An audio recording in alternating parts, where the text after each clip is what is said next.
साथ डॉक्टर राधामोहन अगरवालजी जे MP आसात आणि त्याच बरोबर नॅशनल जनरल सेक्रेटरी आसात आणि आज ते आमकां वक्फ सुदारणा जी जाल्या विधेयकाचेर ताच्या संदर्भात आमकां सगळ्यांक म्हायती दिवपाक गोंयांत आयिल्ले आसा. तांचो पूर्ण दिवसाचो आजच्या प्रवासान भितर आज ते सगळे आमदार मंत्री इलेक्टेड मेंबर्स आसात तांकां तांच्यांनी संबोधीत केलां. ताजे नंतर आता ह्या पत्रकार परिशदेत ते तुमकां संबोधीत करतलेच आणि मागीर तांचो फुडलो जो कम्युनिटीचे बरोबर कार्यक्रम आसा तो कार्यक्रम करतले आणि ह्या सुदारणेच्या संदर्भातले ज्यो कितें त्रुटी कोणाच्या मनात शंका कुशंका आसा तांचे उत्तर दितले. राधामोहन जी अग्रवाल जी आसात ते खासदार आसात. अनेक वर्सांचो तांचो राज्यसभेशी संबंध आसा. तांणी आपल्या अनेक कारकिर्दीन अनेक प्रश्न आसा ते सगळे लोकां फुडें मांडिल्ले आसा आणि जटिलांतले जटील प्रश्नाची उत्तर सुद्दां तेच दितात. आणि आयज अशें परडे वक्तृत्व जें आसा तें आमकां सगळ्यांक मुख्यमंत्र्या पासून सगळ्यांक मार्गदर्शन करपाक हांगा जमा जाल्ले. आयच्या कार्यक्रमाक भारतीय जनता पार्टीच्या आमदारां बरोबरच मोगोचे आमदार त्याच बरोबर इंडिपेंडंट जे विधायक आशिल्ले आमदार आशिल्ले तेय हांगा हजर आशिल्ले. सगळ्यांची उपस्थिती हांगा 100% आशिल्ली. 3 जाण जे ना ते आउट ऑफ गोवा आसात आणि त्याच संदर्भातल्यान आयज जितले मार्गदर्शन जालें त्या अनुसरून तुमकां ते पत्रकारांक संबोधीत करतले.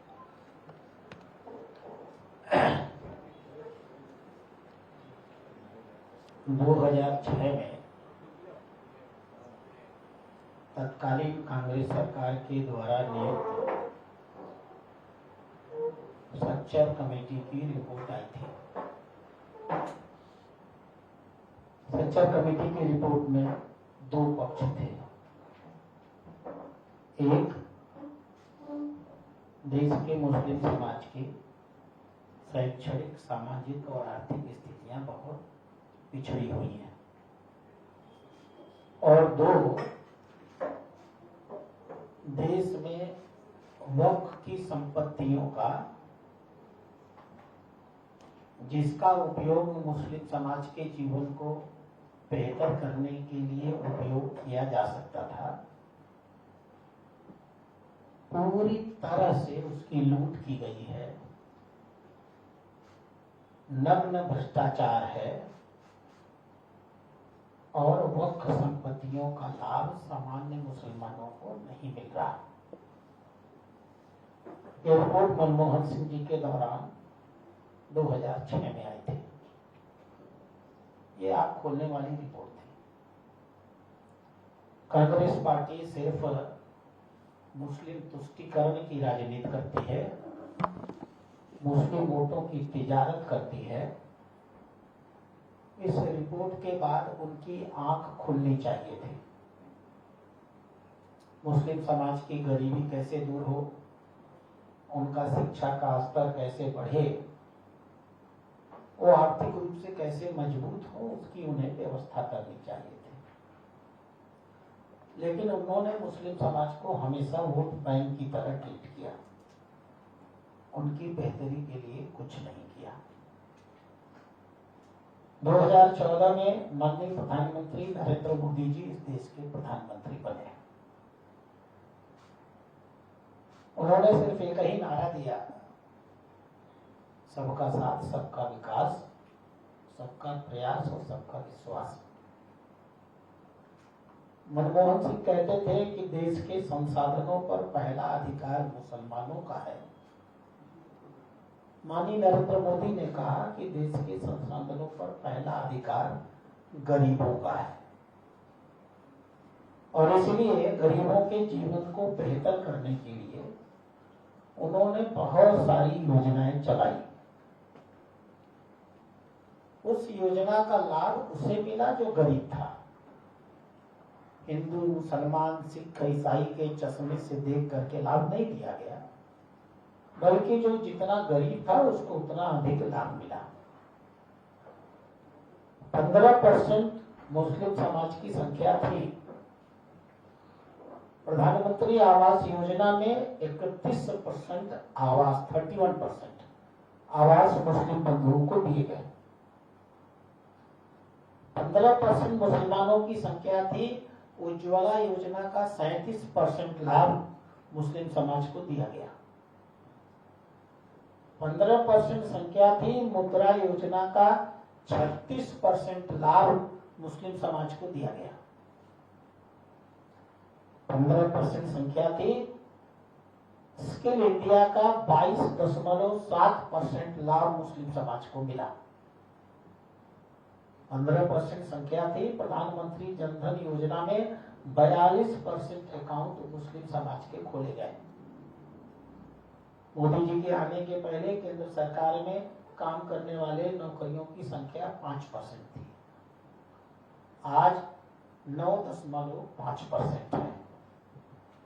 यानी सरकारी संसाधनों का उपयोग करके माननीय प्रधानमंत्री ने इस देश में हिंदू हो, मुसलमान हो, सिख हो, ईसाई हो, गरीबी की प्राथमिकता के आधार पर उनको संसाधन अधिक पहुंचाने की रणनीति बनाई।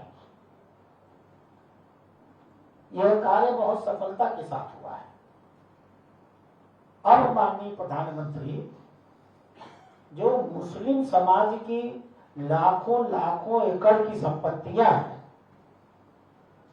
जिन्हें बनाने का उद्देश्य था गरीब मुसलमानों का जीवन बेहतर करना, अब वह एक अधिनियम लेकर के आए हैं जो पुराने अधिनियम का ही संशोधन है, बल्कि वह सुनिश्चित करने जा रहे कि वह उस संपत्तियों का ये उपयोग गरीब मुसलमानों के लिए, बेवा, विधवा, तलाकशुदा मुस्लिम बहनों के लिए, अनाथ बच्चों के लिए, बूढ़े माँ बाप के लिए अधिक से अधिक कैसे उपयोग किया जाए।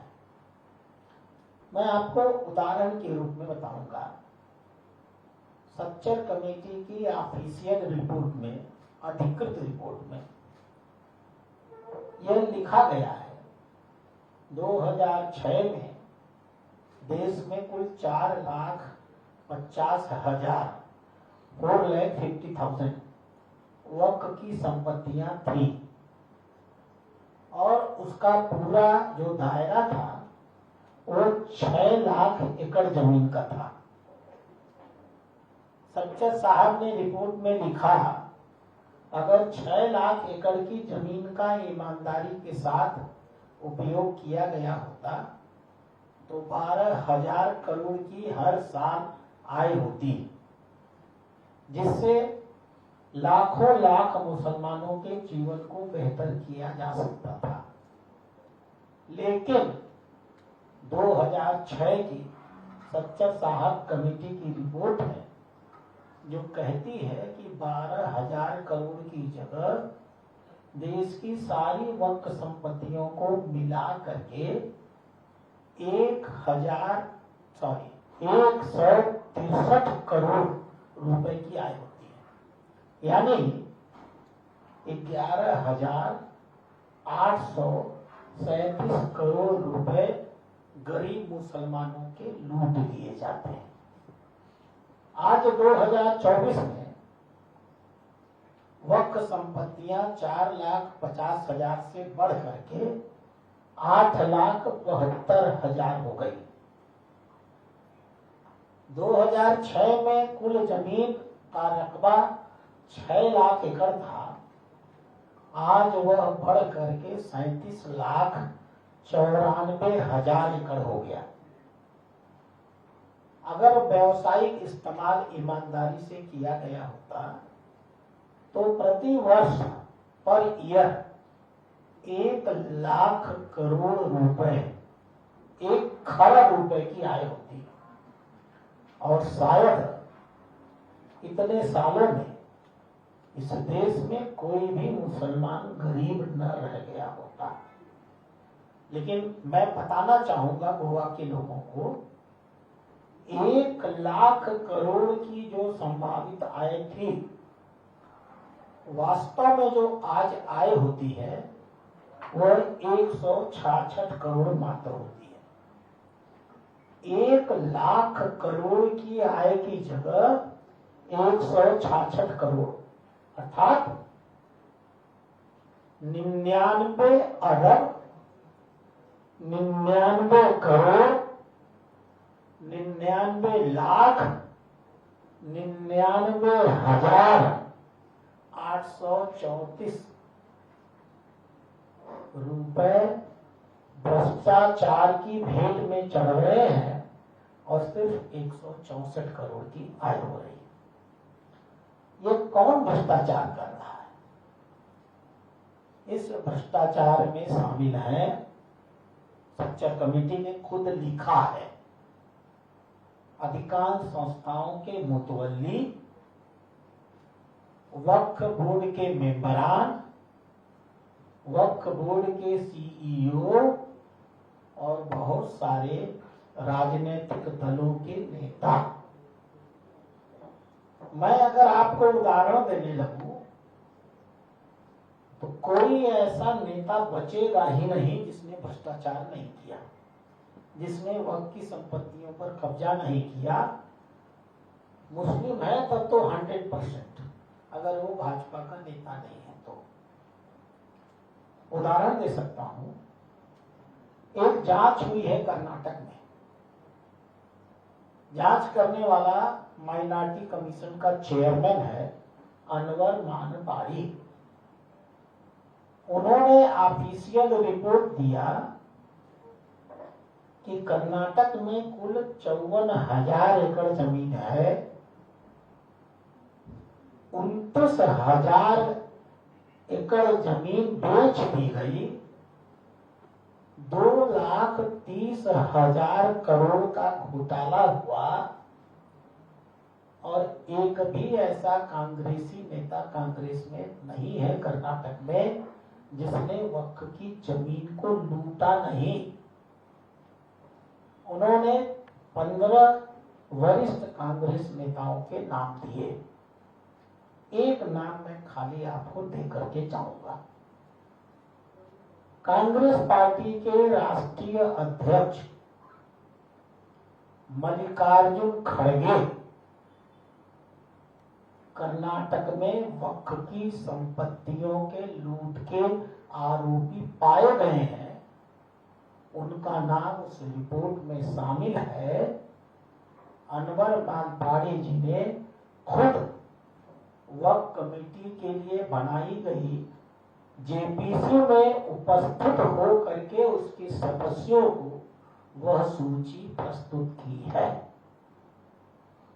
माननीय प्रधानमंत्री अब जो अधिनियम लेकर के आए हैं, हम वक्फ की एक एक संपत्ति को पारदर्शी तरीके से रिकॉर्ड करने जा रहे हैं।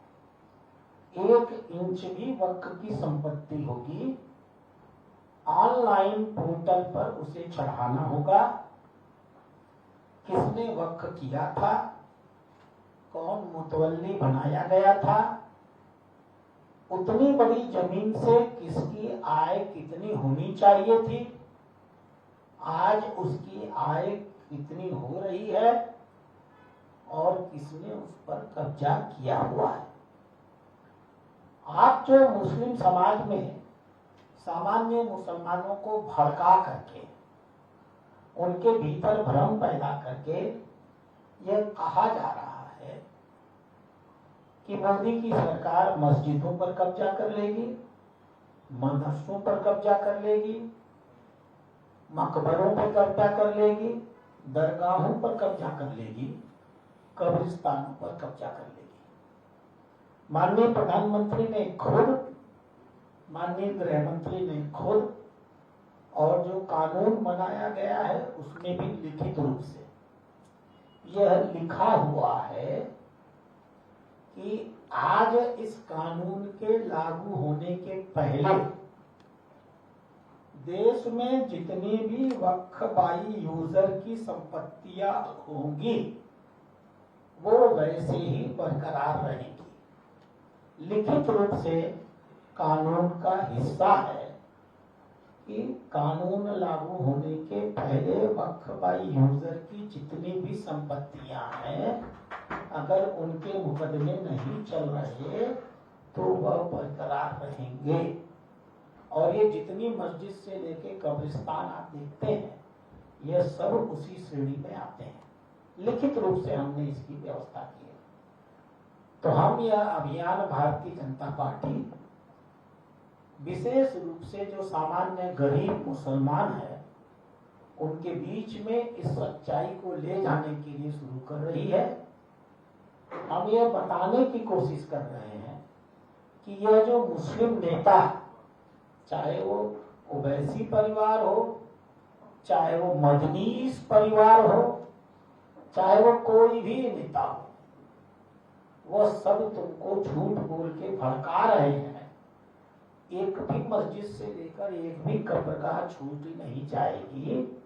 हाँ, जिन्होंने वक्फ संपत्तियों की लूट किया है उनसे खाली कराई जाएगी और वहां बड़े बड़े अस्पताल, विद्यालय, विश्वविद्यालय, अनाथालय, भोजनालय, ढेर सारी वो सुविधाएं जो गरीब मुसलमान के जीवन को बेहतर करने के लिए होनी चाहिए, बच्चों के प्रशिक्षण के केंद्र, ट्रेनिंग के केंद्र, स्किल डेवलपमेंट के केंद्र, ऐसे सारे केंद्र खोल करके मुसलमान भी इस देश का नागरिक है, उसका अधिकार है कि वक्फ संपत्तियों का उपयोग उसके जीवन को बेहतर करने के लिए हो। इसीलिए यह अधिनियम लाया गया है। अब बाकी आप जो पूछना चाहें। आपने बोला है कि मल्लिकार्जुन खड़गे पर आरोप है, आपका जांच करेंगे 2012 में रिपोर्ट आई थी। 2012 इस रिपोर्ट को कर्नाटक की तत्कालीन सरकार को दिया गया। सरकार ने उस रिपोर्ट को विधानसभा में प्रस्तुत करने का निर्णय लिया। कर्नाटक कांग्रेस के लोग हाई कोर्ट में चले गए। हाई कोर्ट ने निर्णय दिया कि यह रिपोर्ट सही है, इसे विधानसभा में प्रस्तुत किया जाना चाहिए। देखिए, एक संवैधानिक प्रक्रिया होती है। कोई जांच कमेटी अगर प्रदेश सरकार बनाती है तो उसकी रिपोर्ट विधानसभा में प्रस्तुत होनी चाहिए, उस पर बहस होनी चाहिए और उस पर कार्रवाई होनी चाहिए। कांग्रेस के लोग हाई कोर्ट में चले गए 2012 में। हाई कोर्ट ने कहा कि नहीं, यह रिपोर्ट सही है, इसको विधानसभा में प्रस्तुत किया जाए। कांग्रेस के लोग हाई कोर्ट के रिवीजन बेंच में चले गए। रिवीजन बेंच ने कहा कि यह रिपोर्ट सही है, इसको विधानसभा में प्रस्तुत किया जाए। कांग्रेस के लोग सुप्रीम कोर्ट में चले गए। सुप्रीम कोर्ट ने कहा नहीं, यह रिपोर्ट सही है, इसको विधानसभा में प्रस्तुत किया जाए। इसके बाद विधानसभा में यह रिपोर्ट प्रस्तुत हुई, पूरा बवाल किया गया। कांग्रेसी विधायक पूरी विधानसभा को न्यूसेंस का अड्डा बना दिए। यह रिपोर्ट पर बहस अभी तक नहीं हो पाई। फिर भाजपा की सरकार चली गई, आज कांग्रेस की सरकार आ गई। आपने देखा होगा कि कांग्रेस उसके बाद भी बदली नहीं। अभी कुछ दिनों पहले 1500 एकड़ जमीन, किसानों की जमीन, जिसका वक्फ से कोई संबंध भी नहीं था और वक्फ ने कहा भी नहीं था, सिद्धारमैया और शिव कुमार जी की सरकार ने राहुल गांधी के निर्देश पर जो कर्नाटक के विजयनगर, बेलारी और आसपास की कलबुर्गी के पास की 1500 एकड़ जमीन वक्फ बोर्ड के नाम पर दर्ज कर दी और उन्हें 150 करोड़ रुपया दे दिया कि जाओ तुम इस जमीन का विकास करो। फिर उसके बाद वहां बवाल हुआ, आंदोलन चले और फिर मुख्यमंत्री ने स्वीकार किया कि नहीं, गलती हुई, 1500 एकड़ जमीन नहीं थी, 11 एकड़ जमीन लेनी चाहिए थी। तो जब तक विधानसभा में इस रिपोर्ट को बहस पूरी तरह नहीं होगी, विधानसभा से स्तुति नहीं निकलेगी, संतुति नहीं निकलेगी, भारत सरकार इस रिपोर्ट को संज्ञान में वैधानिक रूप से, आप जानते हैं जमीन का मुद्दा राज्य सरकार का मुद्दा होता है, इसलिए भारतीय जनता पार्टी कर्नाटक में अब जब भी सरकार में आएगी, मैं आपके प्रश्न का जवाब दे रहा हूं, हम इस रिपोर्ट पर बहस करेंगे। एक एक व्यक्ति जिसने इन जमीनों को 54,000 में से 29,000 करोड़ जमीन बेची गई है, एक एक 29,000 करोड़ नहीं, 29,000 एकड़, एक एक इंच जमीन हम वापस लेंगे और मुस्लिम समाज की बेहतरी के लिए उसका कैसा उपयोग हो, हम यह सुनिश्चित करेंगे। हमारे नॉलेज के मुताबिक मुंबई में जो मुकेश अंबानी का बंगला है वो भी वक्त की प्रॉपर्टी में है, क्या वो जमीन आप वापस लेंगे? हर चीज की एक वैधानिक प्रक्रिया है। अगर वक्फ की जमीन है, जिस वक्फ नाम की संस्था की जमीन है, उसको मुकदमा करना होगा। पहले भ्रष्टाचार की छूट थी, आपकी ही अदालत थी, आप ही मुंसिफ थे, आपके ऐबो हुनर देखेगा कौन? भ्रष्टाचार भी वही करते थे, सुनवाई भी वही करते थे, निर्णय भी वही करते थे, और वक्फ के निर्णय के ऊपर कोर्ट में कोई मुकदमा नहीं हो पाता था। अब हमारी सरकार ने इस नियम को बदल दिया है। वक्फ बोर्ड और वक्फ ट्रिब्यूनल के निर्णय के ऊपर जिलाधिकारी के स्तर से मुकदमे चलेंगे, जमीन की नवैयत तय की जाएगी। यह किसी एक व्यक्ति के जमीन के बारे में नहीं है, यह भारत के हर उस जमीन के बारे में है जिसको अगर कोई कहता है कि यह डिस्प्यूटेड है, तो जमीन का विवाद जिसकी जमीन होती है उसको उठाना होता है, कोई तीसरा पक्ष नहीं उठा सकता। तो वक्त के बहुत भ्रष्टाचार हो चुका है, आप इन्वेस्टिगेट करेंगे क्या सब केसेस का? हमने आपसे कहा कि हम नेशनल पोर्टल बनाने जा रहे हैं जिसमें एक एक इंच जमीन का रिकॉर्ड रखा जाएगा। आज के दिन उस जमीन से व्यवसायिक आय कितनी होनी चाहिए थी ये लिखा जाएगा, किसका कब्जा है यह बताना पड़ेगा, और कितनी आय आज होती है ये बताना पड़ेगा। सरकार ने जो कानून बनाया था उसके लिए 6 महीने का समय दिया था कि 6 महीने के अंदर रिकॉर्ड की एंट्री हो जानी चाहिए। मैं जेपीसी का मेंबर हूं, एक जेपीसी के मेंबर के रूप में मैंने जेपीसी में इस अधिनियम में एक संशोधन प्रस्तुत किया था, मैंने खुद, और मैंने कहा था कि यह 6 महीना 8,72,000 संपत्तियों के रिकॉर्ड कागज मुहैया कराने के लिए कम होगा, इसलिए इनको थोड़ा समय और दे दिया जाए, क्योंकि न्याय होना नहीं चाहिए, न्याय होते हुए दिखना भी चाहिए। तो भारत सरकार ने जो नया कानून बनाया है उसमें 6 महीने का दायरा बढ़ा दिया है और कहा है कि जो भी व्यक्ति रजिस्ट्रेशन में दाखिला करा रहा है, अगर वो जेन्युइन कारण बताएगा तो उसको और समय दिया जाएगा। एक बार जब सारी संपत्तियां ऑनलाइन रिकॉर्ड हो जाएंगी तो यह अपने आप में खुला खरी का खेल हो जाएगा। एक एक इंच जमीन जिसके कब्जे में है सब मालूम हो जाएगी, और हम यह अधिनियम लाए हैं तो हमारी तो सरकार प्रतिबद्ध है भ्रष्टाचार के और लूट खसोट के बिना के विरुद्ध संघर्ष करने के लिए। हम तो प्रतिबद्ध हैं कि इन लुटेरों को हटाया जाए और सामान्य मुसलमानों तक ये जो विकास की धारा है, किसी समय भागीरथ आए थे जो गंगा की विकास की धारा लेकर के आए थे, आज मोदी जी इसी विकास की धारा को लेकर के आ रहे हैं। भागीरथ प्रयास है ये मोदी जी का, मैं इसको भागीरथ प्रयास का नाम दे सकता हूँ।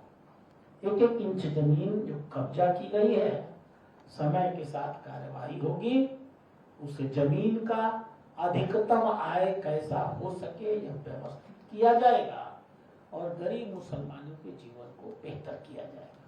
जब ये विधेयक पारित हुआ तो हमारे सीएम ने गोवा में प्रेस कॉन्फ्रेंस में बड़े अभिमान से और गर्व से कहा था कि गोवा में वक्त की भी प्रॉपर्टी नहीं है। ऐसे में आज ये नॉलेज गोवा वालों को क्या समझ? हाँ, ये बात महत्वपूर्ण है। गोवा में वक्त की जमीन नहीं है तो क्या गोवा के नागरिक नहीं है? सीएम ने बोला। ये मैं तो कह ही रहा हूँ, मैं तो उन्हीं की बात को दोहरा रहा हूँ ना कि ये सच है। सीएम ने सही कहा है कि यहाँ वक्त की जमीन नहीं है। ये गोवा देश का सबसे शिक्षित प्रांत है। हमने इस अभियान का नाम दिया है वक्फ अधिनियम जन जागरण अभियान। गोवा में कब शुरू होगा ये? सुन लीजिए, एक एक नागरिक को, चाहे कोई भी मुसलमान हो, यहाँ दो किस्म के मुसलमान हैं। एक है जो मूल गोवन है, वो तो सामान्य नागरिक संहिता न जाने गोवा में कब से लगी हुई है, पुर्तगालों के काल से हमारी संस्कृति का हिस्सा है, उनकी समस्या भी नहीं है। दूसरे वो हैं जो अब आ रहे हैं पिछले 10 सालों से। अभी आने तो दीजिए, जैसे जैसे संख्या बढ़ेगी समस्याएं अपने आप सामने आती जाएंगी, उनका समाधान इसी में होगा। आप गोवा में कैसे कब करेंगे शुरू ये अभियान? आज हम लोगों ने एक वर्कशॉप सारे अपने जनप्रतिनिधियों की कर ली। अब इसके बाद पूरे जिले के माननीय अध्यक्ष जी एक टीम बनाएंगे, हर जिले से 2-3-4 लोगों को लेकर के, हर मंडल से 2-3-4 कार्यकर्ताओं की टीम बनाई जाएगी। प्रयास किया जाएगा कि चाहे प्रदेश की टीम, जैसे हमारी प्रदेश की टीम में माननीय जोशुआ जी हैं, हमारे माइनॉरिटी मोर्चा के राष्ट्रीय महामंत्री हैं, हमारे प्रदेश की टीम के इंचार्ज हैं। उसी प्रकार से डिस्ट्रिक्ट टीम में भी कोई माइनॉरिटी का रहेगा। मैं नहीं कह रहा हूं कि मुसलमान रहेगा या ईसाई रहेगा, कोई भी रहेगा। हाँ, उसी तरह से मंडल में रहेगा। और हम मुस्लिम सब हमने पत्रक छपवाए हैं, हम वो पत्रक मुसलमानों के घर बंटवाएंगे।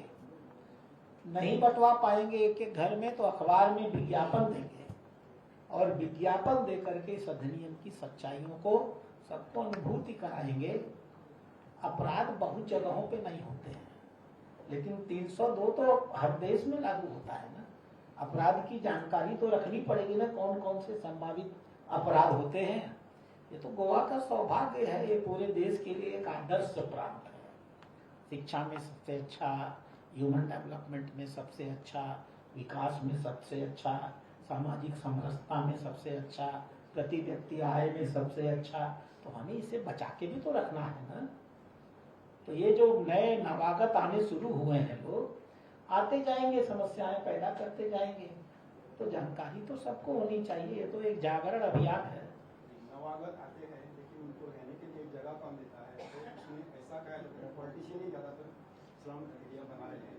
तो क्या आप एक आह्वान कर सकते हैं कि एटलीस्ट बीजेपी के विधायक ने किसी को रहने को इस विषय की न तो मुझे डेप्थ में जानकारी है, ऐसा गोवा में एलिगेशन है। सुन लीजिए, इस विषय की न तो मुझे डेप्थ में जानकारी है, और न मैं एक कार्यक्रम के अभियान में आकर के राज्य सरकार की वर्किंग में एक चलता हुआ कमेंट मान करके निकल सकता हूँ।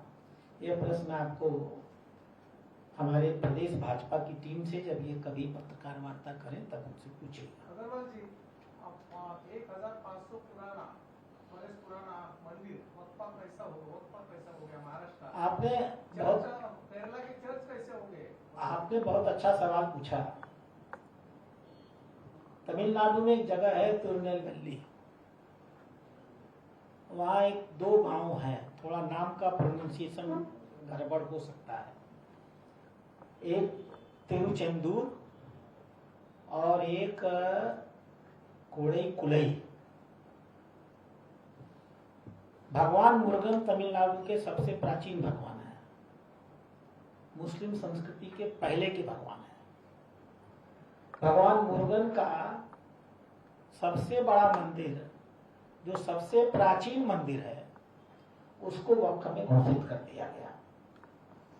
तिरुचेंदूर में एक व्यक्ति अपने लड़की की शादी करने जा रहा था, वो अपनी जमीन बेचना चाहता था। जमीन बेचने के लिए वो तहसीलदार के पास मालिकाना कागज लेने के लिए गया। तहसीलदार ने बताया, बच्चा तुम्हारी ये जमीन नहीं है, ये तो वक्फ बोर्ड के नाम चल गई, अब तुम इसको बेच ही नहीं सकते। वो परेशान होकर के गांव गया। गांव के लोग निकल करके तहसीलदार के यहाँ आए। तहसीलदार ने कहा, अरे आप इस आदमी को लेकर के आए हैं, आप लोगों की सारी जमीन वक्फ की हो गई। तिरुचेंदूर गांव पूरा का पूरा और वहां का एक 1500 साल पुराना मंदिर, चंद्रशेखर स्वामी का मंदिर, वह सब कागज पर वक्फ घोषित कर दिया गया। इसकी प्रक्रिया क्या है आप जानिए। कांग्रेस सरकार ने कैसे नागरिकों की जमीन को लूटने की सुनियोजित व्यवस्था बनाई है, इसको समझिए। कांग्रेस सरकार का जो वक्फ अधिनियम था 1995 और 2013 का, उसमें क्या प्राविधान है?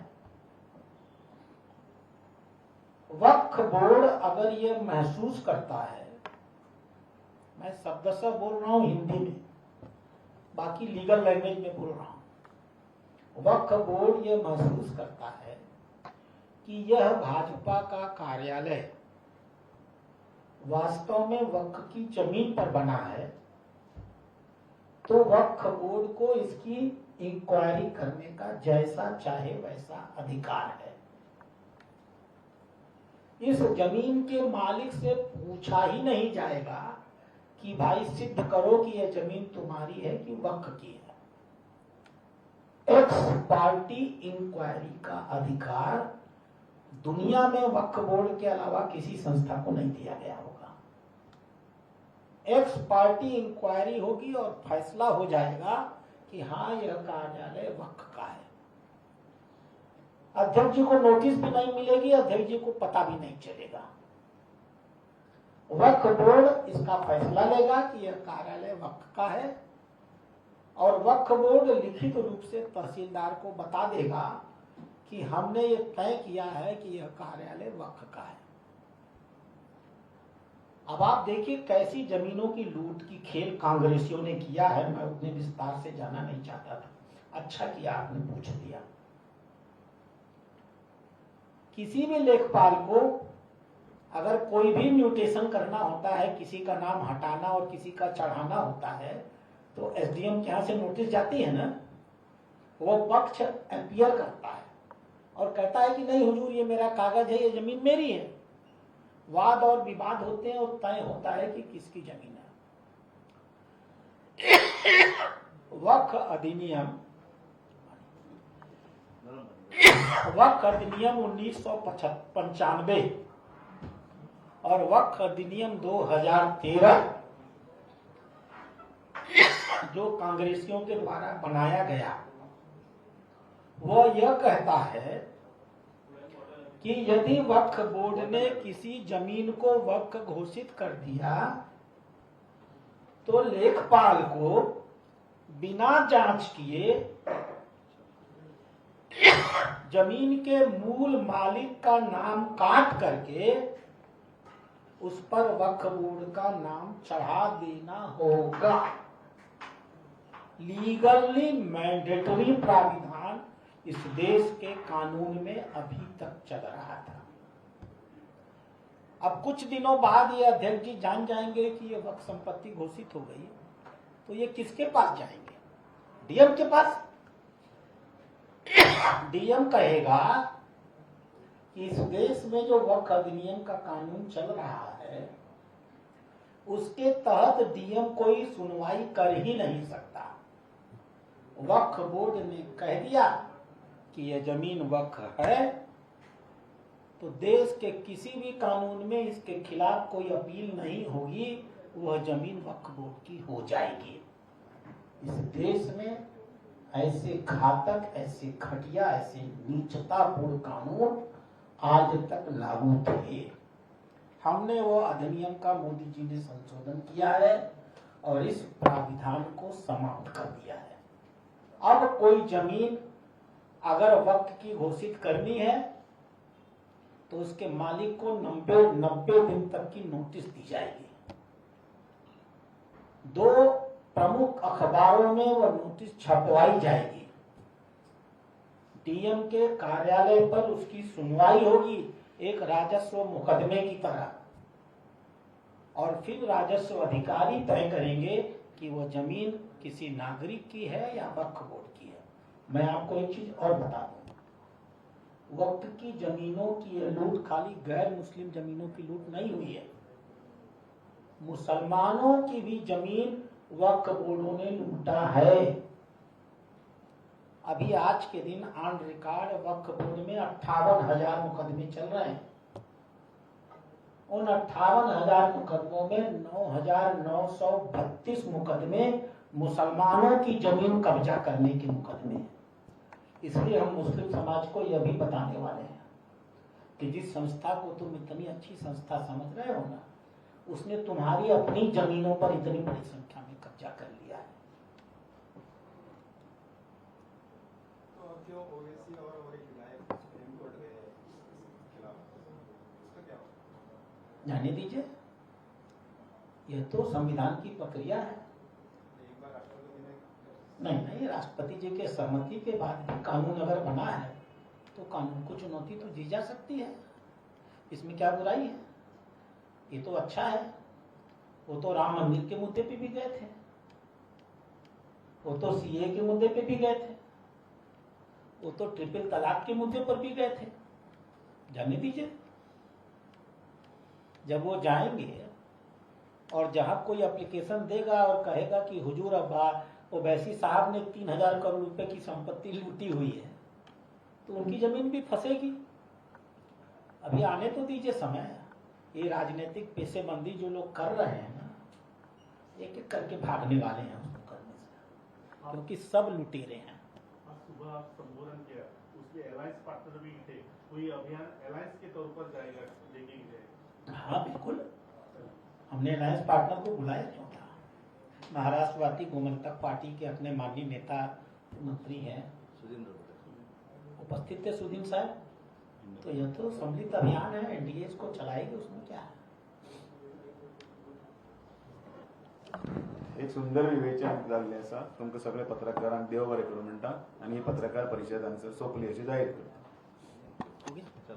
वयर तुमकां